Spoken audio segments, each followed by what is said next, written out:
Hey, what's going on, guys? Daniel from ModBot here, and today I thought we'd look at this little kit that I picked up from Adafruit. It is the Adafruit speaker bonnet for the Raspberry Pi mini kit, and the reason I picked this up is that if you've seen my last videos, you know that I'm building a mini arcade cabinet that's 3D printed, and I'm actually finishing up some of the final prints right now, which is awesome. It took way longer than I expected. I'm probably like 48 hours in print time just due to the settings I chose, but the LCD screen that I'm using for my build doesn't have speakers, and so I was looking into options for how I can get some audio for my retro arcade, and it was either to use an HDMI splitter or an HDMI adapter that allowed me to then output any kind of speaker to it, but that was one, expensive, and two, a little more well, primarily expensive, but the speakers, I didn't even know what speakers I wanted to use because I had such limited space. So then I found this solution, which allows you to have audio on your Raspberry Pi, and you can then hook up some little speakers, which I also show you guys in this video that I picked up some speakers off Amazon. I'll show you guys in the description links to both of these things if you're interested. But in this video, I thought I would just kind of show it off and show you how it sits directly on the Pi. It says it's compatible with, I believe, almost all Pis, even the little Pi Zero. The only thing is that it does require soldering, and I don't know why they made it where it requires soldering. They could have easily just put the pin header attachment on there and the little stereo speaker plugins. So either one, I'm thinking it was to save cost, or two, potentially that the projects people are using this for, not everyone wants it to sit directly on top. Maybe some people want to solder wires, to certain pins without having to use the whole thing for, I don't know, making it fit into a smaller project like a robot or something like that. I really don't know the reason why, but it does require some soldering. And it was a lot of fun in soldering. I haven't actually done much soldering in a very long time since doing like mod chip installs, which has been a couple of years. I do a little bit of soldering here and there with 3D printers, but nothing too crazy. So essentially all I did was get some very, very old flux and put it on the pins.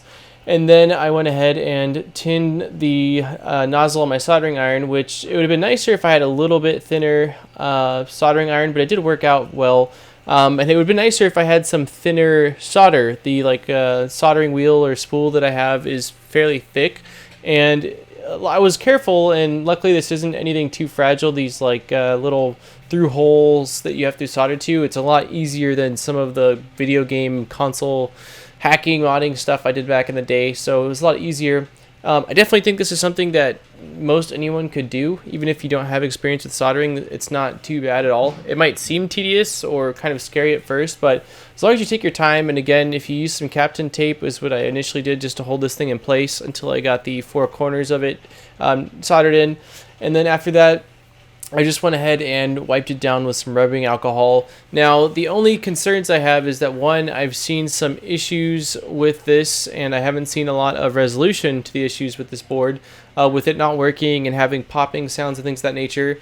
I also do not know, you have to, I believe, install some kind of a script to get this thing working with RetroPie. I'm praying that I can figure out how to do it. I don't have much experience with Raspberry Pis other than the exception of running a little bit of RetroPie stuff and using Octoprint for my 3D printers. I'm definitely not a advanced programmer or anything like that, so I'll do my best to hopefully get it working. But the other concern I have is in regards to volume control. I don't know how I can adjust that or how I'll be able to adjust that. I would assume that maybe there's a way you can install physical buttons that you can just press, but I haven't. In my brief Googling, I didn't see a solution, but I'll have to look a little bit more. So I'm hoping that I can just kind of find a volume for my arcade that's not crazy loud, because it doesn't need to be super loud, but like, I don't know, 50% volume or something like that. So time will tell. And originally I was just going to do the RetroPie arcade and just say, I don't need speakers. But then the more I started thinking about it, the nostalgia of a lot of these retro games isn't just in the gameplay, but it's also in the pixelated 8-bit music style. So I didn't want to sell myself short, and I've already put so much time into this project, and it's something that I've been wanting to do for quite a while. I wanted to be happy with the end result. So if anyone's interested again in this, links will be in the description, and if I do find out anything significant that I think will help you guys out, if you guys are picking one of these things up or using something like this for your project, then I'll be sure to make a follow-up video. But you'll definitely at least see it in the final product of the RetroPie arcade, hopefully working. That is obviously the goal. So Once again, guys, this is the Adafruit 12S 3-watt stereo speaker bonnet for the Raspberry Pi, which is essentially just a Raspberry Pi hat attachment. I don't know why they call it a bonnet. I think it's because it's so small. But anyways, thanks for watching. Don't forget to smack the like button and subscribe for more great videos, and I will see you in my next video. Peace, guys.